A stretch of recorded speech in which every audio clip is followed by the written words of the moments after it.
আসসালামু আলাইকুম।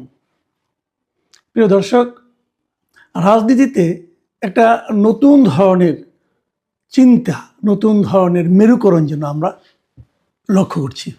সেই মেরুকরণ ভোট নিয়ে যেরকম হচ্ছে, যে ভোটের কি মেরুকরণ হবে, কোন ভোট কোন দিকে যাবে, এই আলোচনা যেমন হচ্ছে, তেমনি হচ্ছে যে আন্তর্জাতিক অঙ্গনে অথবা আমাদের আঞ্চলিক রাজনীতিতে আমরা কোথায় কে অবস্থান করছি সেই বিষয়ে।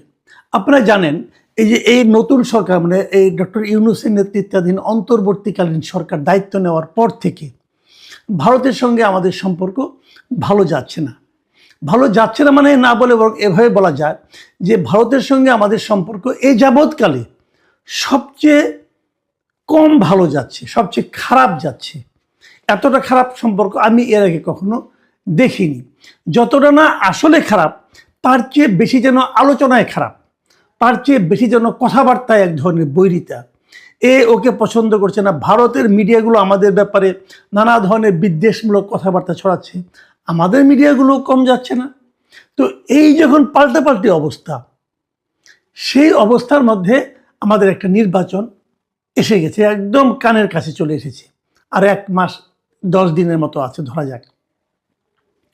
এই সময় যে ঘটনা সবচেয়ে ইতিবাচক, আমরা এর আগে কিন্তু দেখেছি, আগেও বলেছি আমরা, যে ভারতের পক্ষ থেকে বলা হয়েছে যে তারা একটা নির্বাচিত সরকারের সঙ্গেই সম্পর্কটা ইজি হবে, এরকম একটা কথা তারা বলেছে। যে এখন আমাদের সঙ্গে যেরকম ভিসা নিয়ে গণ্ডগোল, ভিসা দেওয়াই হচ্ছে না, আমাদের ভিসা অফিস ওখানে বন্ধ হয়ে গেছে, আবার এখানে ওদের ভিসা অফিস মাঝে মাঝে বন্ধ হয়, মাঝে মাঝে খুলে, কোথাও কোথাও ভিসা অফিস তারা সরিয়ে নিচ্ছে।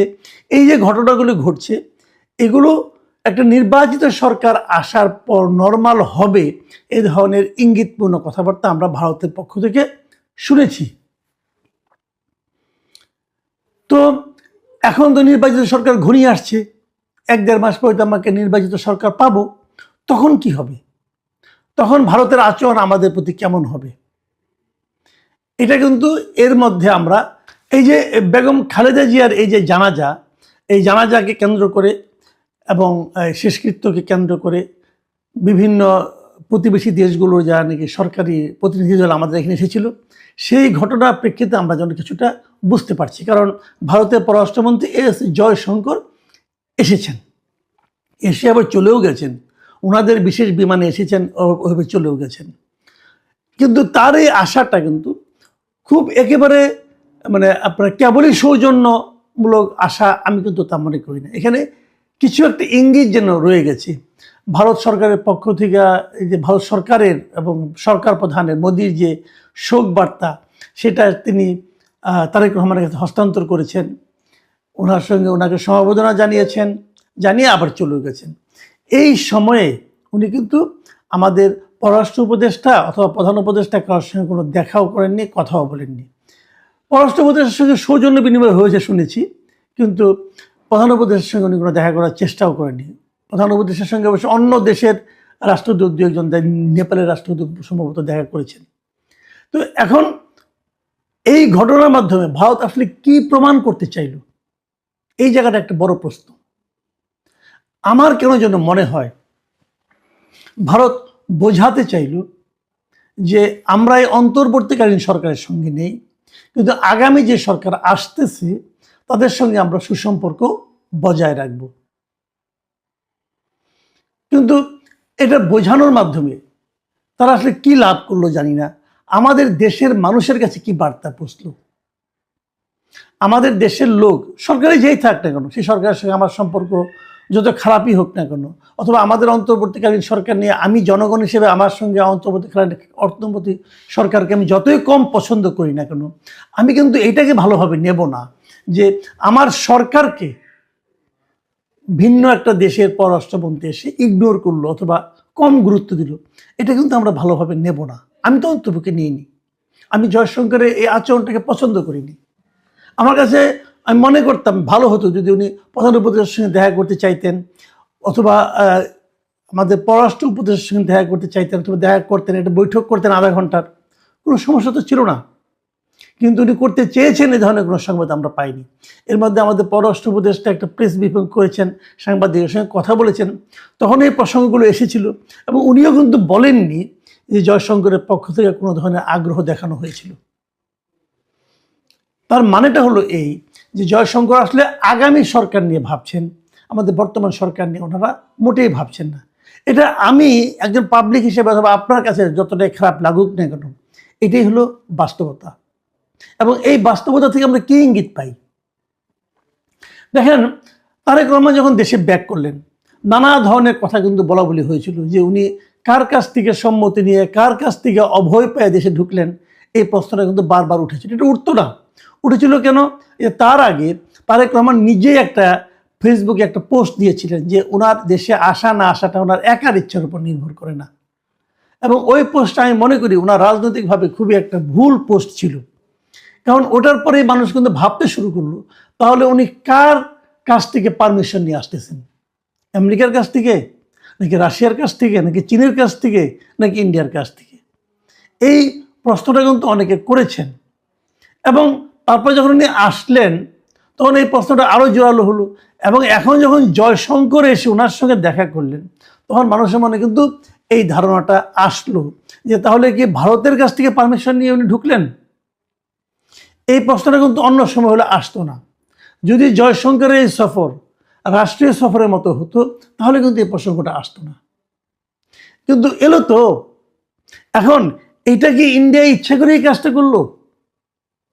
হতে পারে, কিন্তু আমি জানি না, আমি বলতে পারবো না। আমি জাস্ট প্রশ্নগুলো করছি, আমার সন্দেহগুলো আমি তুলছি। ইন্ডিয়া কি ইচ্ছা করেই করলো? তার মানে কি ইন্ডিয়া কি বোঝাতে চাইলো যে আমরা অনেক কিছুই নিয়ন্ত্রণ করতে পারি? দেখুন, ভারত নিয়ে আরও কিছু প্রসঙ্গের মধ্যে উঠেছে, এটা আমি কালকেও বলেছিলাম। জামাতের আমিরের সঙ্গে ভারতের ভারতের একজন কূটনীতিবিদ তার সঙ্গে দেখা করেছিলেন, সৌজন্য সাক্ষাতের মতো ছিল। ওনার তখন মাত্র অপারেশন হয়েছিল, বাইপাস অপারেশন। তখন ওনাকে দেখতে গিয়েছিলেন তিনি, এবং উনি বলেছিলেন যেন এটা নাকি বাইরে যেন প্রচার করা না হয়। কিন্তু কিছুদিন তখন প্রচার না হলেও কিছুদিন পরে কিন্তু এই রিসেন্টলি জামাতের আমির ডক্টর শফিকুর রহমান এটা কিন্তু রয়টার্সের কাছে সেটা ওপেন করে দিয়েছেন। তো এইটা নিয়ে দেখলাম আবার কোনো মিডিয়া লেখালেখি করা শুরু করেছে যে জামাতের আমিরের সঙ্গে ভারতীয় কূটনীতিকের গোপন বৈঠক। আমি এই জায়গাটা কিন্তু আমি এই সাংবাদিকতাটাকে আমি পছন্দ করিনি এই কারণে, এটা তো কোনো গোপন বৈঠক না রে ভাই। ওনার সঙ্গে সৌজন্য সাক্ষাৎ, এবং ডক্টর শফিকুর রহমানের সে গার্ডস আছে বলে এবং তার নিয়ত পরিষ্কার বলে উনি কিন্তু পরবর্তীতে তার অনেক বড় একটা মিডিয়া, ইন্টারন্যাশনাল মিডিয়া কাছে ব্যাপারটা কিন্তু ক্লিয়ার করে দিয়েছেন। তারা কিন্তু এই ব্যাপার নিয়ে এমন না যে অন্য সাংবাদিকরা এটা আবিষ্কার করেছে, ডক্টর শফিকুর রহমান স্বীকার করেনি, বিষয়টা সেরকম নয়। ডক্টর শফিকুর রহমান নিজে থেকেই বলেছেন। কাজেই এটাকে গোপন বৈঠক বলার আমি কোনো গুরুত্ব দেখি না আর কি। এটা একেবারেই আমি মনে করি যে এটা খুব ভালো সাংবাদিকতা নয়। কিন্তু আমার কথাটা হলো, এই যে জয়শঙ্কর এলেন, উনি কি বিএনপির উপকার করলেন না ক্ষতি করলেন? দেখুন, আমাদের দেশের সাধারণ মানুষ, মাস পিপুল যাদেরকে আমরা বলি, তাদের মধ্যে কিন্তু আমাদের দেশে যে কোনো কারণে হোক, শেখ হাসিনার কারণে হোক, আওয়ামী লীগ সরকারের শাসনামলের কারণে হোক, আমাদের মধ্যে কিন্তু অ্যান্টি ইন্ডিয়ান সেন্টিমেন্টটা একটু প্রবল। আমাদের দেশের মানুষ প্রতিবেশী হিসাবে ভারতকে অতটা পছন্দ করে না। এটাই রিয়েলিটি, এটাই বাস্তবতা। এখন সেই দেশের পররাষ্ট্রমন্ত্রী যদি কেবলমাত্র তারেক রহমানের কাছে আসেন, সেটার কিন্তু একটা ভিন্ন বার্তা সাধারণ মানুষের কাছে যেতে পারে। সে বিচারে আমি মনে করি যে আগামী যে ভোট হতে যাচ্ছে, সেই ভোটের হিসাবে, ভোটের সমীকরণে সম্ভবত জয়শঙ্করের আগমন এবং যেভাবে আগমন, সেটা বিএনপির জন্য কোনো বাড়তি মাইলেজ যোগ করবে না, বরং একটু বিএনপিকে বেকায়দায় ফেলতে পারে। আবার যখন ভোটের সমীকরণের কথা বললাম, তখন আমি আরেকটা সমীকরণের কথা বলি। অনেকে এমনও বলছিলেন আমাকে যে এনসিপি যখন জামাতের সঙ্গে যুক্ত হলো, তো জামাতের কোনো লাভ হলো কিনা? আমি মনে করি হয়নি, একেবারেই হয়নি। জামাতের হিসাবটাতে বরং আরও জামাতের জন্য ঝামেলা বাড়লো। কারণটা আমি বলি। দেখুন, সারা দেশে গত বছরের 5ই আগস্টের পরে অনেক জায়গায় কিন্তু আওয়ামী লীগের নেতাকর্মীদের বিরুদ্ধে গণহারে মামলা হয়েছে, এবং তার সবই রাজনৈতিক মামলা। দু একটা ঘটনা হয়তো আছে, কিন্তু সেই ঘটনার প্রেক্ষিতে যাদেরকে 100, 200, 300, 700 লোককে আসামি করা হয়েছে, এগুলি সবই রাজনৈতিক বিচারে। এই সমস্ত রাজনৈতিক মামলার কারণে বিএনপির উপর কিন্তু আওয়ামী লীগের লোকজন একটু ক্ষুব্ধ ছিল। এই সময় বিভিন্ন জায়গায় জামাতের লোকজন কিন্তু আওয়ামী লীগের লোকজনকে এক ধরনের সাপোর্ট দিয়েছে, প্রোটেকশন দিয়েছে। এর মাধ্যমে জামাতে তো আশা করেছে তাহলে আগামীতে তারা আওয়ামী লীগের ভোটগুলো পেতে পারে। এই আশাটা কিন্তু একদম অমূলক না, একদম অমূলক না। কিন্তু আমি মনে করি, আমার ধারণা, যে এনসিপির জামাতের সঙ্গে যুক্ত হওয়াতে সেই যে আশাটা তাদের ছিল সেটা একটু কমে যাবে। আমি আপনার কারণটা বলি। আওয়ামী লীগের রাজনীতি এই মুহূর্তে কিন্তু বাংলাদেশে স্থগিত। আওয়ামী লীগ ইলেকশন করতে পারবে না, নৌকা মার্কার কোনো প্রতীক ব্যালট পেপারে থাকবে না। তো আওয়ামী লীগকে যে স্থগিত করা হয়েছে রাজনৈতিক কর্মকাণ্ড সাংবিধানিক আপনার একটা প্রশাসনিক অর্ডারের মাধ্যমে, সেই স্থগিত এর করণের ব্যাপারে সবচেয়ে বড় ভূমিকা রেখেছে কারা? অনেকে হয়তো বলবেন জামাতের ভূমিকা ছিল, হ্যাঁ হয়তো বা ছিল, কিন্তু প্রকাশ্যে কার ভূমিকা সবচেয়ে বেশি ছিল? এনসিপির ভূমিকা। এনসিপি, হাসনাত আবদুল্লাহ, এদের ভূমিকা ছিল সবচেয়ে প্রবল। কাজেই আওয়ামী লীগ আজকে যে রাজনীতি করতে পারছে না, আওয়ামী লীগে যে রাজনৈতিক কর্মকাণ্ড স্থগিত করা হয়েছে, এর পেছনে আওয়ামী লীগের লোকজন কিন্তু প্রধানত দায়ী করে এনসিপিকে। তো যাকে সেটা রাজনীতি করতে না পারার প্রধান কারণ হিসেবে দায়ী করছে, সে যখন আবার জামাতের সঙ্গে যে যুক্ত হচ্ছে, তো এই জন্য কিন্তু জামাতের প্রতি আওয়ামী লীগের সিম্প্যাথি বাড়বে না, বরং কিছুটা কমবে, অথবা জামাতের প্রতি ভরসা কিছুটা কমবে। আবার উল্টো দিকে এনসিপি জামাতের সঙ্গে যুক্ত হওয়ার কারণে, জামাতের সঙ্গে মানে জামাতের জোটে যুক্ত হওয়ার কারণে অনেকে যে আগে থেকে যে প্রচলিত একটা ধারণা ছিল যে এনসিপি, এবি পার্টি এগুলি জামাতেরই এ টিম, বি টিম, সেটা কিন্তু আরও দৃঢ়তা পেয়েছে সেই ধারণাটা। তার মানে এনসিপির এই কর্মকাণ্ডকে আওয়ামী লীগের অনেকে হয়তো ভাববে যে এই কাজটা জামাতই করেছে, এনসিপিকে দিয়ে করিয়েছে। এই যে ধারণাটা, এই ধারণাটা কিন্তু জামাত এবং তার জোটের প্রতি আওয়ামী লীগের যে নীরব ভোট ছিল, সেই ভোটগুলো বেশি বেশি হারে পড়ার যে ব্যাপারটা, সেটা কিন্তু নষ্ট করে দেবে। অনেকে বলেন যে আওয়ামী লীগের ভোট এখন গনিমতের মাল হয়ে গেছে। এইভাবে বলেন তারা যে আওয়ামী লীগের ভোট, যেহেতু আওয়ামী লীগ নিজেরা আগে আওয়ামী লীগকে ভোট দেওয়ার হাত থেকে বঞ্চিত করা হয়েছে, আওয়ামী লীগ ইলেকশন থেকে বাতিল করা হয়েছে, আওয়ামী লীগ ইলেকশন করতে পারবে না। তাহলে আওয়ামী লীগের যে কয়েক কোটি ভোট আছে, আওয়ামী লীগের কয়েক কোটি ভোট আছে, আবারও বলছি, আওয়ামী লীগের যে কয়েক কোটি ভোট আছে, সেই ভোট কোন দিকে যাবে, কে কতটা ভাগ পাবে, এরকম একটা ভাগ বাটোয়ারা করার মতো অবস্থা হয়ে গিয়েছে, যেটাকে মানে অনেকে গনিমতের মালের সঙ্গে তুলনা করেন।